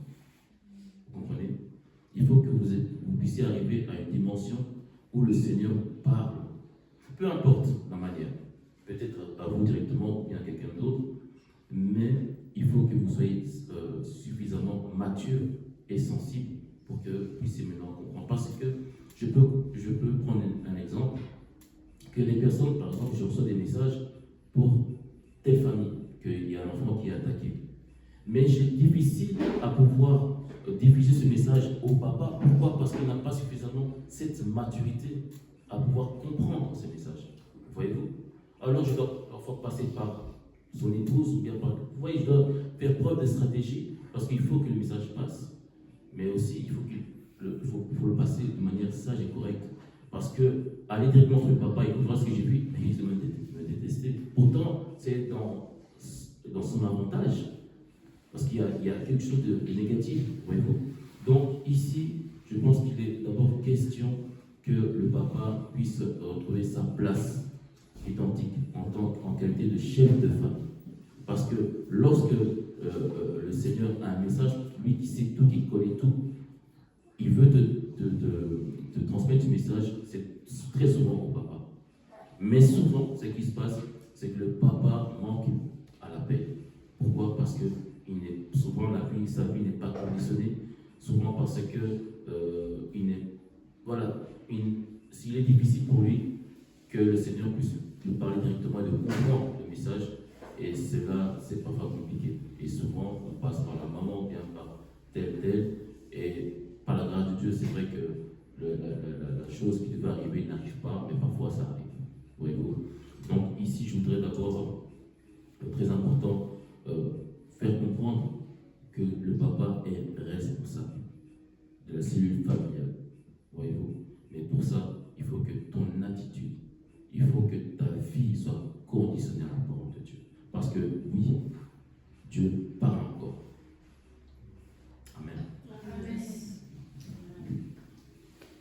Parlons des enfants.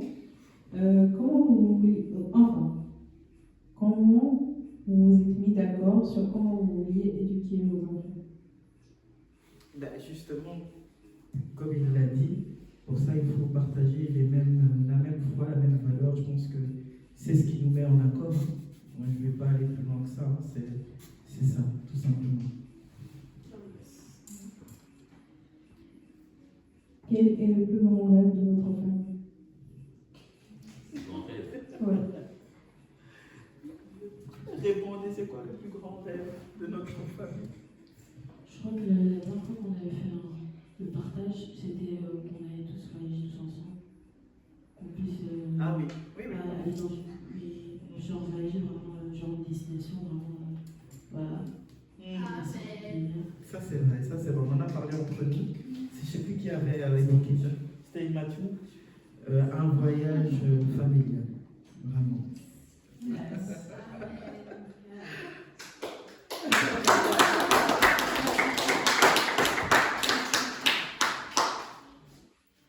Est-ce que votre vie professionnelle impacte votre vie de famille?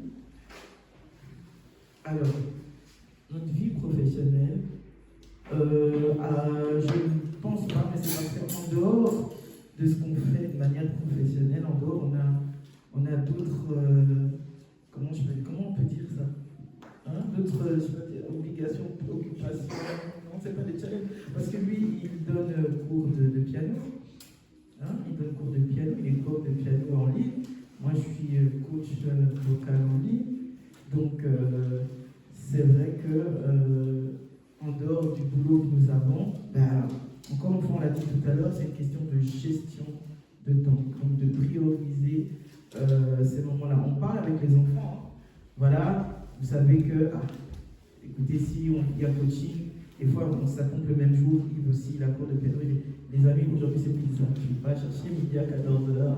On explique un peu, voilà, aujourd'hui, vous savez que je donne coaching.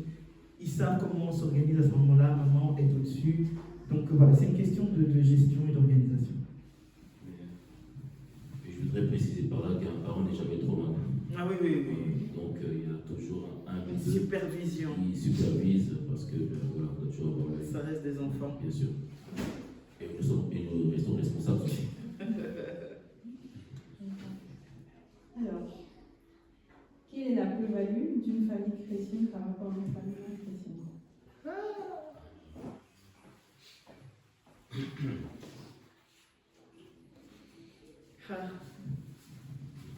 En Christ, il y a tout.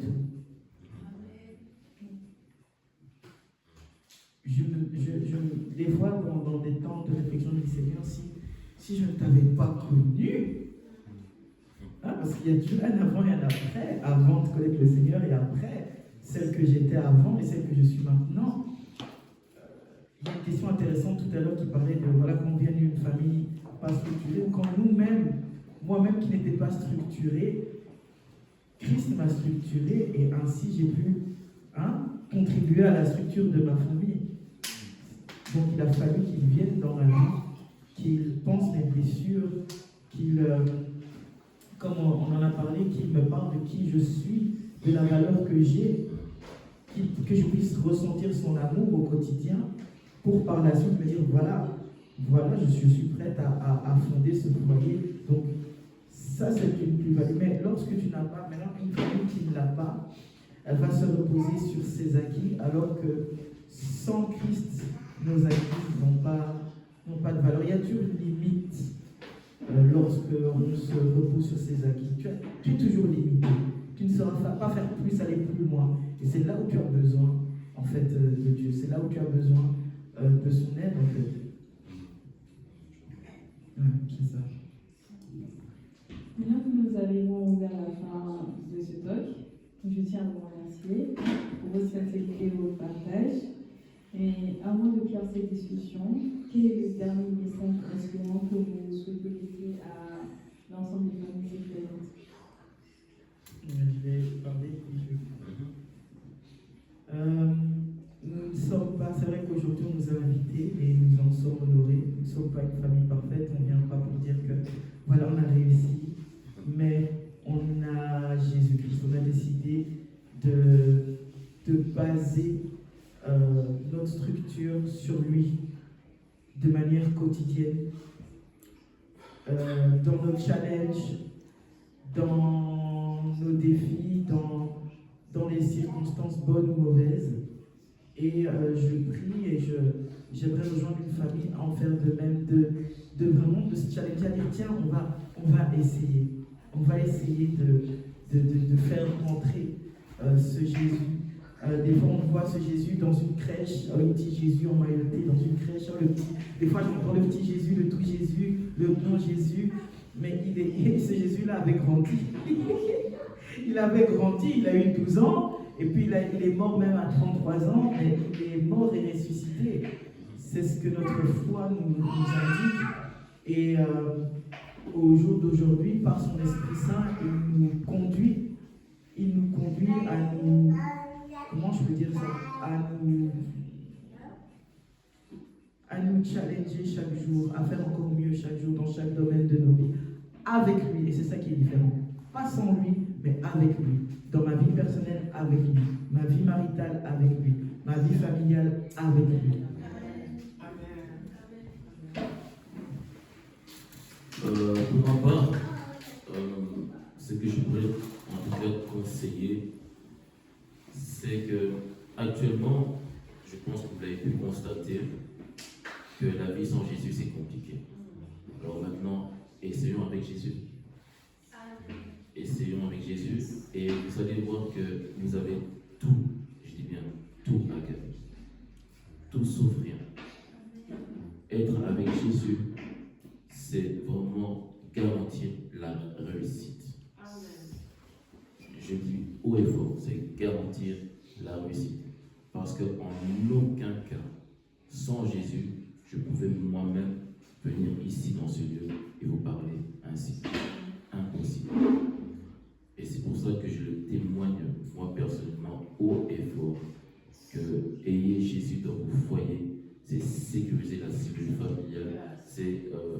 sécuriser la paix, la joie, l'amour, parce qu'on est tous issus d'une famille. Parfois, on se dit chrétien, mais Jésus n'est pas au centre. Et croyez-moi, c'est très compliqué. Et je suis issu de cette famille-là, mais le fait que j'ai mis Jésus en numéro 1, voici les résultats, vous voyez vous-même. Et c'est parce que j'ai pris la décision de pouvoir le suivre.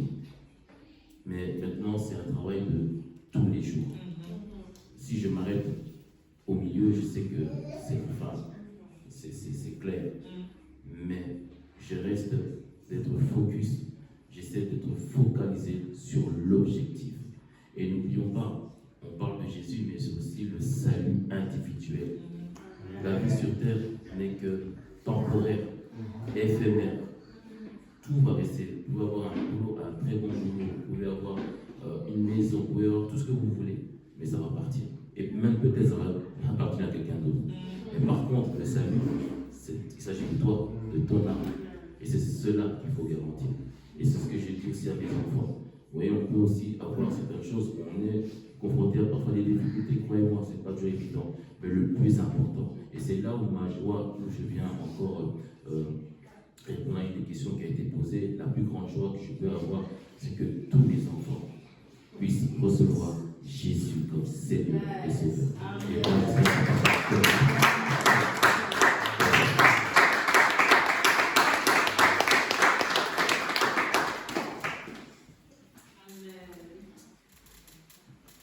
yes. En tout cas, je crois qu'on a vraiment été bénis par ce moment, qui n'est pas encore terminé. Alors, j'aimerais dire que peut-être toi aussi qui suis en live, sache que même peut-être si tu es seul, peut-être même que tu n'as pas de famille, peut-être que même tu as été abandonné dès ton jeune âge, sache que tu as une famille. Et j'aimerais te le démontrer.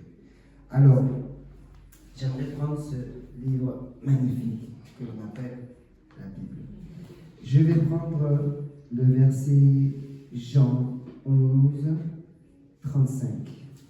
Alors, sache que le verset que je vais prendre est le verset le plus petit de ce livre magnifique, mais qui résume pourtant toute la Bible et qui résume le cœur de Dieu et qui montre que tu es une famille avec lui. Je vais t'expliquer pourquoi. La Bible dit « Jésus pleura ».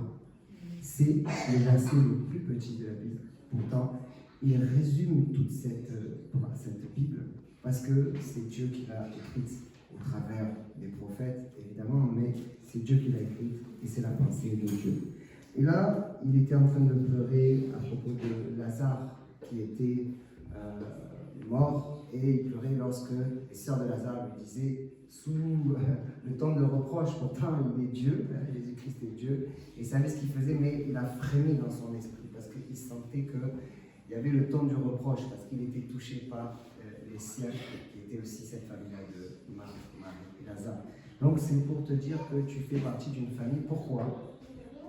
Genèse, c'est le premier livre de la Bible. Quand on prend le chapitre premier de Genèse, qui est le premier livre, tu verras que tout a été créé selon son espèce.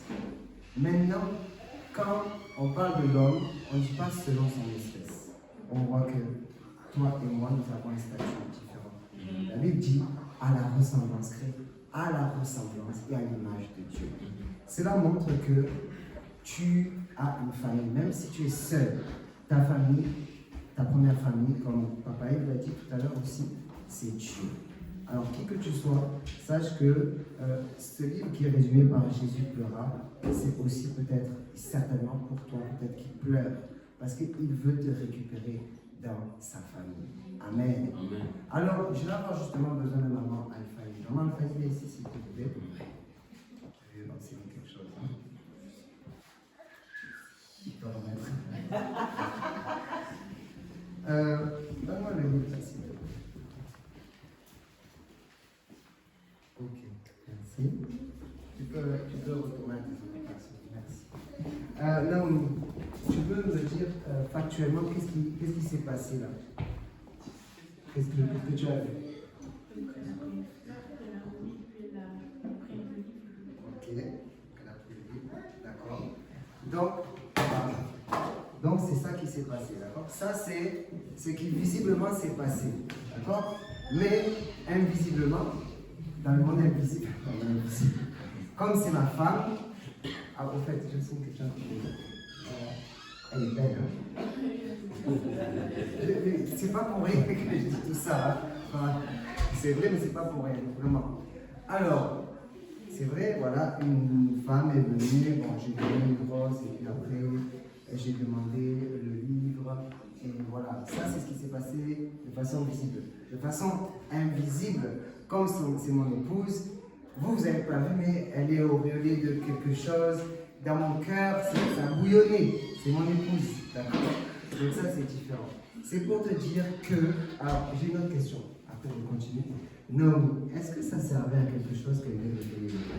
Non. Voilà, ça ne sert à rien, d'accord? Parce que le livre était près de moi.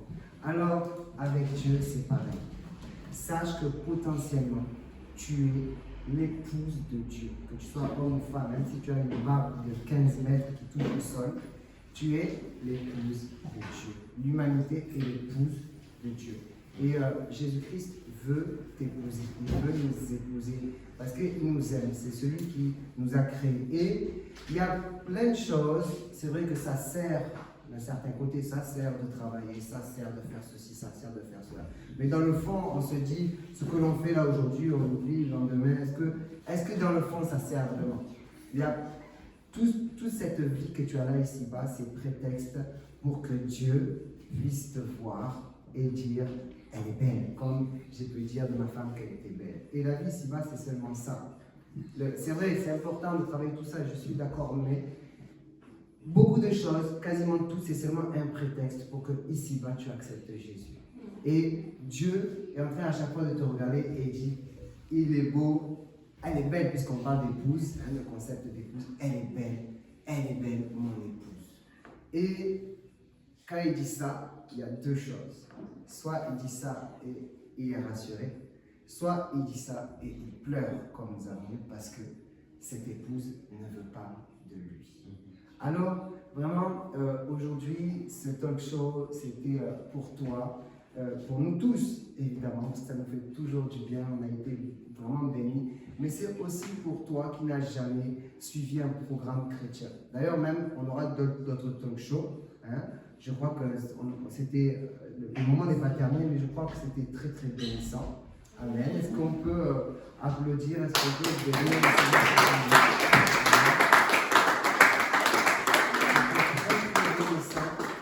cette famille magnifique? On a été vraiment édifiés. Amen. Aussi, notre sœur Natacha a très très bien amené. Amen. Donc, sache que ce n'est pas le pasteur Arnaud, c'est Dieu qui t'embauche. Amen.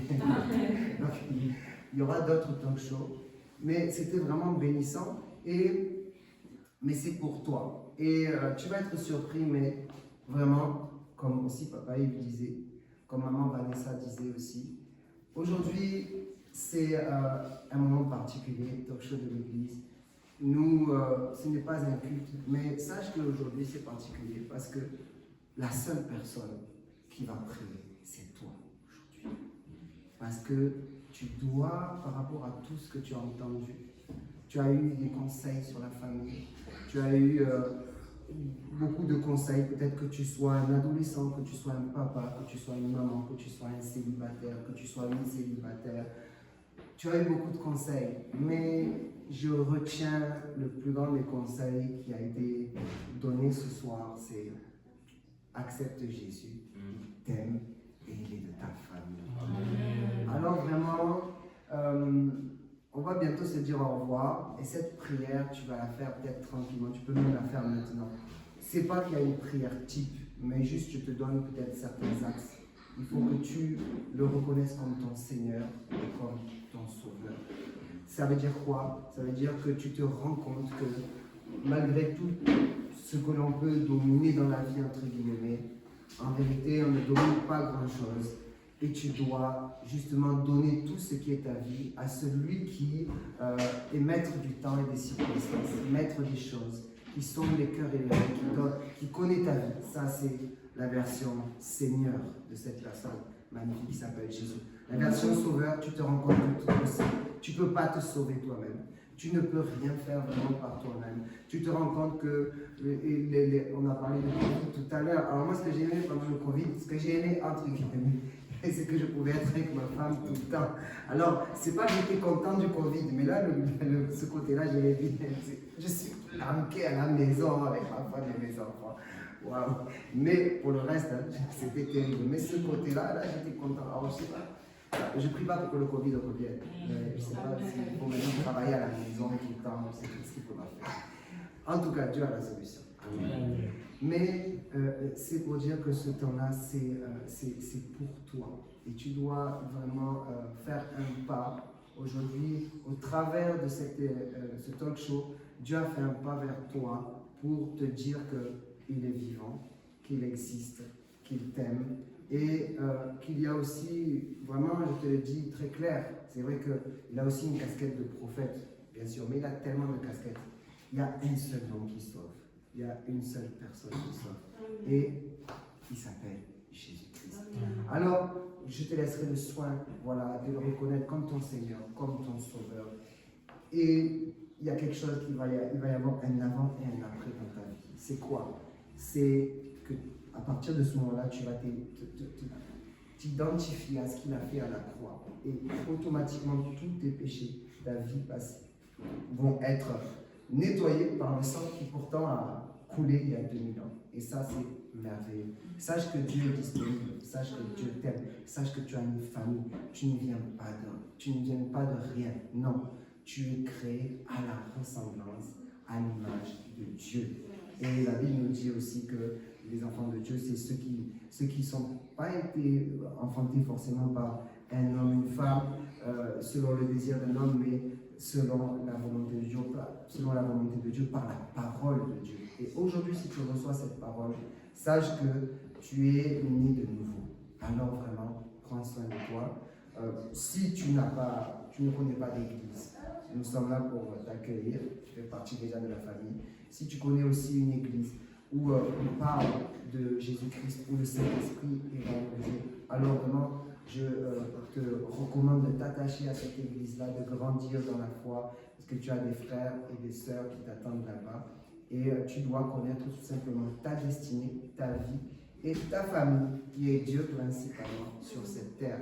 C'est pour ça que Dieu nous a envoyés aujourd'hui, je crois vraiment. C'est pour ça que Dieu nous a envoyés. Alors, on va clore différemment, parce qu'aujourd'hui, c'est toi qui as prié. C'est toi qui as prié, toi qui nous regardes. Et même si tu regardes en différé, peut-être que quand tu vas regarder en différé, le pasteur Arnaud sera dans sa voiture, le pasteur Arnaud sera ailleurs, parce que ce sera le différé. Mais le Saint-Esprit n'est jamais en différé. Dieu n'est jamais en différé. Alors, aime Dieu, accroche-toi à Dieu. Et pour clore ce moment, donc nous n'avons pas prié, c'est toi qui as prié aujourd'hui. Nous avons un message que je crois qu'on va pouvoir tous participer. Vous allez répéter après moi. Est-ce qu'on peut répéter? Chers bien-aimés, merci de nous avoir suivis.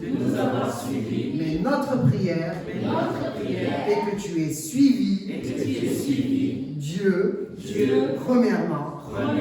Alors nous t'aimons. Prends soin de toi. À bientôt. Bye, bye, bye, bye.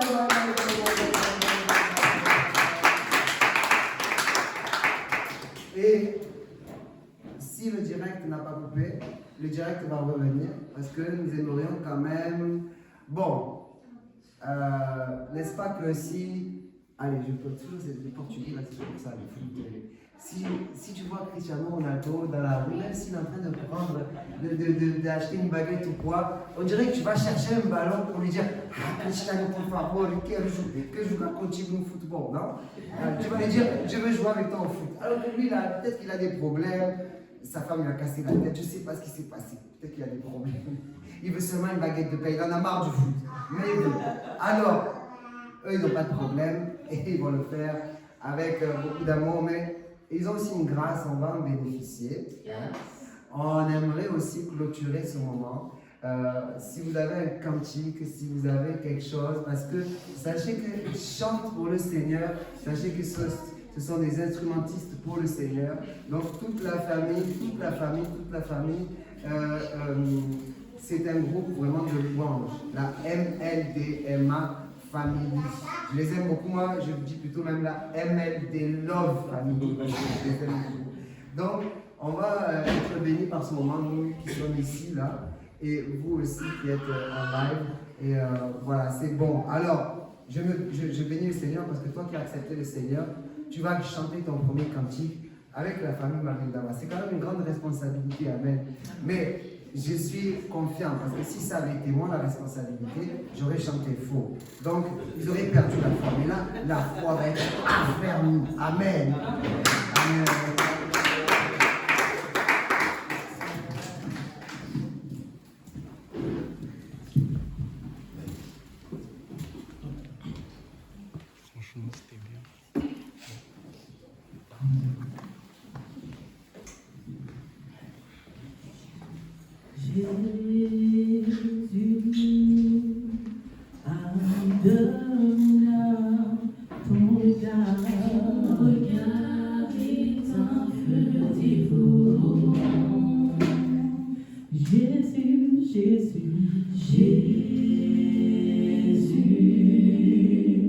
Laisse-moi te dire, je voudrais te suivre chaque jour. Car à ton âge, tu es le maître de l'histoire. Dans tous les temps, nul n'est semblable à toi. L'alpha et l'oméga, tu m'as aimé. Je vivrai l'éternité avec toi. Tout parle de toi. Jésus, et tout est pour toi. Ta gloire et ton honneur, ce n'est pas pour moi, car tu ne me dois rien, Seigneur. Oui, toi seul est Dieu, et je me soumets à tes voix. Tout parle de toi, tout parle de toi.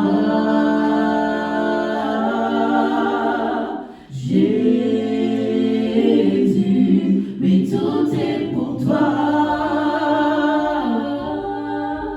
Pour ta gloire et ton honneur, ce n'est pas pour moi, car tu ne me dois rien, Seigneur. Oui, toi seul est Dieu, et je me soumets à tes voix. Toi seul est Dieu, oui, toi seul est Dieu, et je me soumets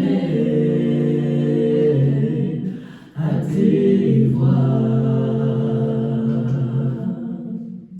Amen.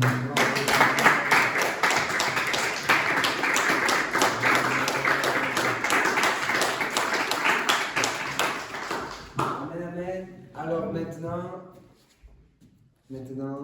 en plus comme j'allais faire une blague, ça il faut pas, bon, c'est pas grave, on peut blaguer aussi. Maintenant Dieu veut, l'auto-évangélisation c'est quoi? C'est que tu te rassures, tu te sens bien dans ta peau, pour pas abandonner le Seigneur, parce qu'on sait que la chair est faible.